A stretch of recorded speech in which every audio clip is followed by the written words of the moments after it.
सलाम नमस्ते सत श्री अकाल। सुनियो की हाल है? ठीक हो? चलिए फिर अज दी गेड़ी ला आइए। आ जाओ फिर मेरे नाल। मौसम लगदा बदल गया थोड़े कोल भी। कोई सुख दा साह आउण लग पिया। अल्लाह ताला खैर करे। अल्लाह ताला तुहां सारियां नूं आसानियां अता फरमाए।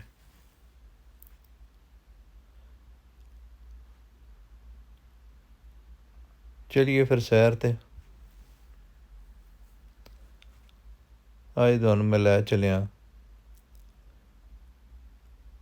Aston underline. उत्थे तक दी अज गेड़ी लाने आ। एस्टन अंडरलाइन मैनचेस्टर तो कोई 30-35 मिनट के फासले ते एक शहर है। उत्थे चलने आ। ਇਹ इतिहाद स्टेडियम ਦੇ ਬਾਹਰੋਂ ਅਸੀਂ ਲੱਗਦੇ ਆਂ ਪਏ।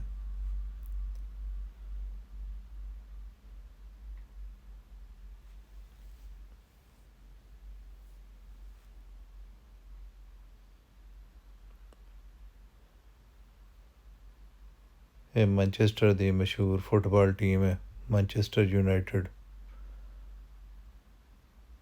ਇਹ ਉਹਨਾਂ ਦਾ ਖੇਡਣੇ ਦੀ ਪਲੇਸ ਹੈ ਤੇ ਇੱਥੇ ਟ੍ਰੇਨਿੰਗ ਵੀ ਦਿੰਦੇ ਨੇ। ਅੰਦਰ ਕਾਫੀ ਗਰਾਊਂਡ ਬਣੇ ਹਨ। ਪਿੱਛੇ ਇੱਕ ਮੈਂ ਵਲੌਗ ਦੇ ਵਿੱਚ ਤੁਹਾਨੂੰ ਥੋੜ੍ਹਾ ਇੰਟਰੋ ਦਾ ਦਿੱਤਾ। ਇਹ ਸੜਕ ਦੇ ਦੋਵਾਂ ਪਾਸੇ ਜਿਹੜਾ ਹੈ ਨਾ ਜੀ ਇਹਦੀ ਬਿਲਡਿੰਗਸ ਇਹਦਾ ਇਸ ਫੁੱਟਬਾਲ ਕਲੱਬ ਦੇ ਪ੍ਰੈਮਸਿਸ ਨੇ ਦੋਵਾਂ ਪਾਸੇ।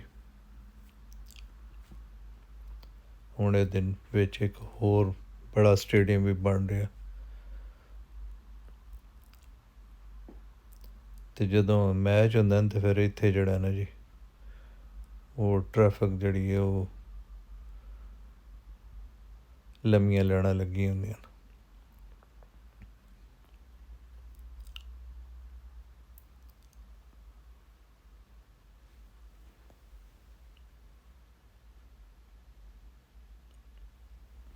ਇਹ ਇੱਕ ਬੜੀ ਇੰਡਸਟਰੀ ਹੈ। ਇਹਦੇ ਨਾਲ ਬੜੇ ਲੋਕਾਂ ਦਾ ਰੁਜ਼ਗਾਰ ਵਾਬਸਤਾ ਹੈ। ਖਿਲਾੜੀਆਂ ਦਾ ਵੀ ਇੱਥੇ, ਮੈਨੇਜਮੈਂਟ ਦਾ ਵੀ ਇੱਥੇ, ਹੋਰ ਵੀ ਬੜੇ ਇੱਥੇ ਕੰਮ ਨਿਕਲਦੇ ਨੇ। ਇਹਦੇ ਵਿੱਚ ਅਕੈਡਮੀ ਵੀ ਬਣੀ ਹੈ। ਛੋਟੇ ਛੋਟੇ ਬੱਚੇ ਇੱਥੇ ਆ ਕੇ ਟ੍ਰੇਨਿੰਗ ਲੈਂਦੇ ਨੇ। 3-4 ਸਾਲ ਤੋਂ ਸ਼ੁਰੂ ਹੋ ਜਾਂਦੀ ਹੈ ਟ੍ਰੇਨਿੰਗ ਬੱਚਿਆਂ ਦੀ, ਜਿਹੜੇ ਫਿਰ ਅੱਗੇ ਜਾ ਕੇ ਨਾਮੀ ਗ੍ਰਾਮੀ ਫੁੱਟਬਾਲਰ ਬਣਦੇ ਨੇ। ਅਤੇ ਫੁੱਟਬਾਲ ਉਹਨਾਂ ਦੇ ਨਾਲ ਇੰਝ ਚਿਪਕ ਜਾਂਦਾ ਜੋ ਉਹਨਾਂ ਦੇ ਜਿਸਮ ਦਾ ਹਿੱਸਾ ਹੈ। ਕਮਾਲ ਉਹਦੇ ਉੱਤੇ ਉਹਨਾਂ ਦੀ ਗ੍ਰਿਫਤ ਹੁੰਦੀ ਹੈ।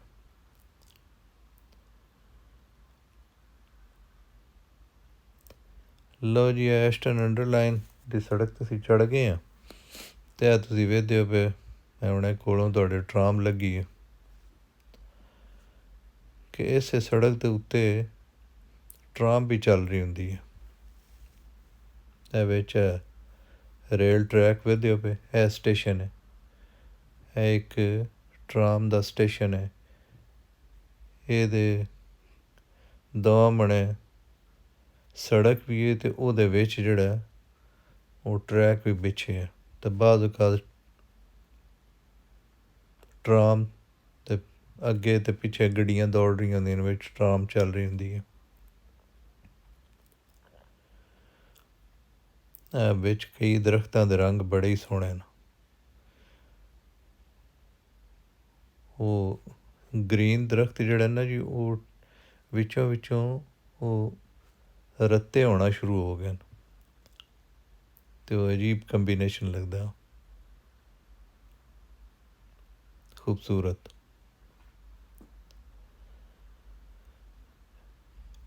ਇਹ ਐਸਟਨ ਅੰਡਰਲਾਈਨ ਜਿਹੜਾ ਨਾ ਜੀ, ਐਸ਼ ਜਿਹੜਾ ਨਾ UK ਦਾ ਸਮਝੋ ਕੌਮੀ ਦਰਖਤ ਹੈ ਅਤੇ ਇੱਥੇ ਕਦੀ ਉਹ ਐਸ਼ ਟਰੀ ਬਹੁਤ ਜ਼ਿਆਦਾ ਹੁੰਦਾ ਅਤੇ ਉਹਦੀ ਵਜ੍ਹਾ ਤੋਂ ਇਹਦਾ ਨਾਂ ਐਸਟਨ ਪੈ ਗਿਆ।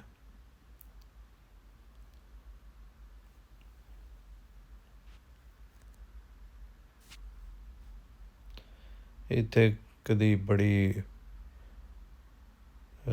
ਕਪੜਾ ਬਣਾਉਣ ਦੀ ਇੰਡਸਟਰੀ ਹੋਈ, ਕੋਇਲੇ ਦੀਆਂ ਕਾਨਾਂ ਹਨ, ਹੈਵੀ ਇੰਡਸਟਰੀ, ਰੇਲ ਦਾ ਬੜਾ ਇੱਥੇ ਸਭ ਤੋਂ ਪਹਿਲੇ ਰੇਲ ਦਾ ਜਾਲ ਇੱਥੇ ਹੀ ਵਿਛਿਆ, ਅਤੇ ਉਹ ਅਜੇ ਵੀ ਇੱਥੇ ਰੇਲ ਦਾ ਤੁਹਾਨੂੰ ਨਜ਼ਰ ਆ ਰਿਹਾ ਸਿਸਟਮ।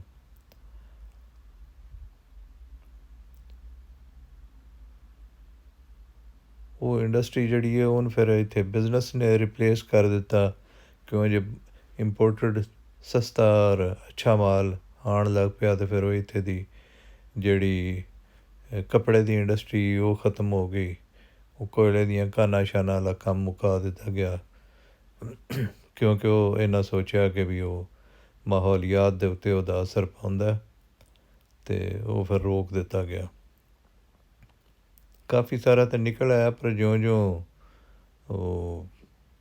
ਉਹਦੇ ਬੁਰੇ ਅਸਰਾਤ ਦਾ ਪਤਾ ਲੱਗਾ, ਅਤੇ ਫਿਰ ਉਹ ਲੋਕਾਂ ਦੀ ਆਵਾਜ਼ ਉੱਠੀ, ਕਿਉਂਕਿ ਇੱਥੇ ਲੋਕਾਂ ਦੀ ਆਵਾਜ਼ ਸੁਣੀ ਜਾਂਦੀ ਹੈ, ਅਤੇ ਉਹ ਫਿਰ ਉਹ ਕੰਮ ਜਿਹੜੇ ਮਾਹੌਲ ਦੇ ਉੱਤੇ ਅਸਰਅੰਦਾਜ਼ ਹੁੰਦੇ ਨੇ ਉਹ ਬੰਦ ਕਰ ਦਿੱਤੇ ਗਏ। ਉਸ ਇੰਡਸਟਰੀ ਨੂੰ ਅਲਾਓ ਕੀਤਾ ਗਿਆ ਜਿਹੜੀ ਇਨਸਾਨੀ ਸਿਹਤ ਵਾਸਤੇ ਮੁਜ਼ਰ ਨਾ ਹੋਵੇ। ਇਹ ਸੜਕ ਦੇ ਨਾਲ ਤੁਸੀਂ ਵੇਖਦੇ ਹੋ ਪਏ, ਇਹ ਇੱਕ ਦੂਜਾ ਸਟੇਸ਼ਨ ਆ ਗਿਆ, ਇਹ ਟਰਾਮ ਸਟੇਸ਼ਨ ਹੈ ਜੀ।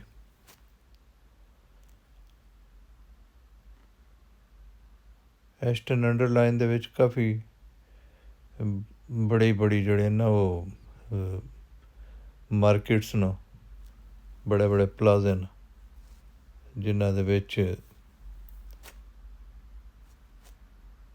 ਬੇਸ਼ੁਮਾਰ ਸ਼ਾਪਸ ਨੇ, ਔਰ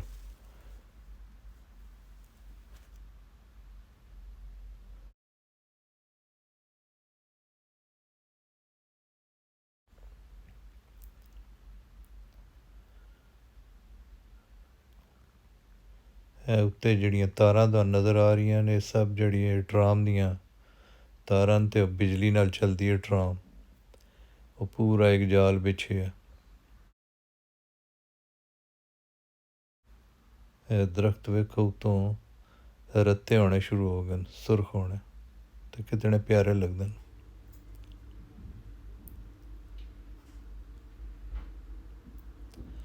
ਠੰਡ ਹੁਣ ਸ਼ੁਰੂ ਹੋ ਗਈ, ਹੁਣ ਜੜੀਆਂ ਲੱਗੀਆਂ ਰਹਿੰਦੀਆਂ, ਹੁਣ ਧੁੱਪ ਜਿਹੜੀ ਉਹ ਘੱਟ ਹੀ ਨਜ਼ਰ ਆਉਣੀ ਹੈ ਇੱਥੇ।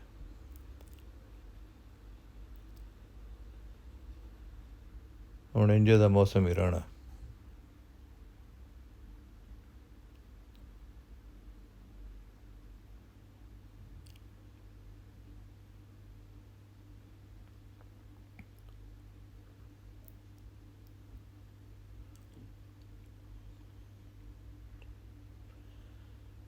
ਉਹ ਦੂਰ ਤੁਹਾਨੂੰ ਪਹਾੜ ਵੀ ਨਜ਼ਰ ਆ ਰਹੇ ਹੋਣੇ ਪਿੱਛੇ ਬੈਕਗਰਾਊਂਡ 'ਚ।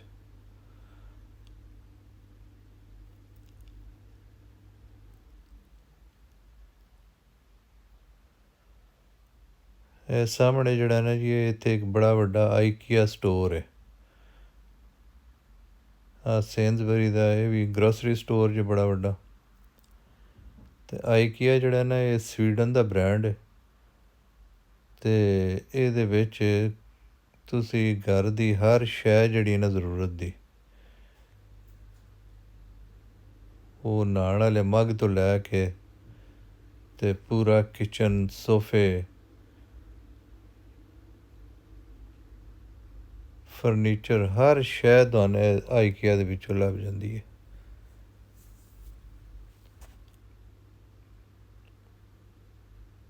ਇਹ ਸਾਰਾ ਆਈਕੀਆ ਦਾ ਸੈਟਅਪ ਹੈ ਜੀ।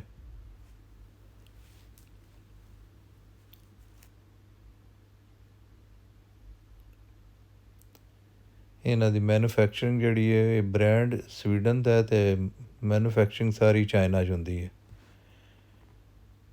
ਇੱਥੋਂ ਯੂਰਪ ਦੇ ਵਿੱਚੋਂ ਜਿਤਨੇ ਬੜੇ ਬ੍ਰਾਂਡ ਨੇ ਨਾ ਜੀ, ਉਹ ਸਾਰੇ ਉਹ ਚਾਈਨਾ ਚਲੇ ਗਏ ਨੇ ਆਪਣੀਆਂ ਮਸ਼ੀਨਾਂ ਲੈ ਕੇ, ਉੱਥੇ ਜਾ ਕੇ ਕੰਮ ਕਰਦੇ ਨੇ, ਕਿਉਂ ਜੀ ਉੱਥੇ ਉਹਨਾਂ ਨੂੰ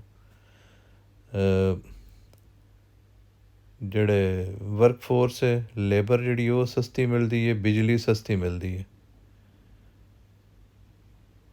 ਤੇ ਜਗ੍ਹਾ ਬੜੀ ਵੱਡੀ ਉੱਥੇ। ਸੋ ਇਸ ਤਰ੍ਹਾਂ ਚਾਈਨਾ ਜਿਹੜਾ ਨਾ ਜੋ ਆਪਣਾ ਟਰੇਡ ਜਿਹੜਾ ਉਹ ਪੂਰੀ ਦੁਨੀਆ ਦੇ ਨਾਲ ਬੜਾ ਕਰ ਲਿਆ। ਲਓ ਜਨਾਬ, ਮਿਲਦੇ ਹਾਂ ਫਿਰ ਅਗਲੇ ਵਲੌਗ ਦੇ ਬਾਅਦ। ਆਪਣਾ ਤੇ ਆਪਣੇ ਆਸ ਪਾਸ ਸਭ ਦਾ ਖਿਆਲ ਰੱਖੋ, ਸਲਾਮਤ ਰਵੋ, ਖੁਸ਼ ਰਵੋ ਤੇ ਆਸਾਨੀਆਂ ਦੇਵੇ ਰੱਬ ਤੁਹਾਨੂੰ, ਤੇ ਤੁਸੀਂ ਵੀ ਅੱਗੇ ਬੰਦਿਆਂ ਨੂੰ ਆਸਾਨੀਆਂ ਦਿਓ। ਰੱਬ ਰੱਖਾ।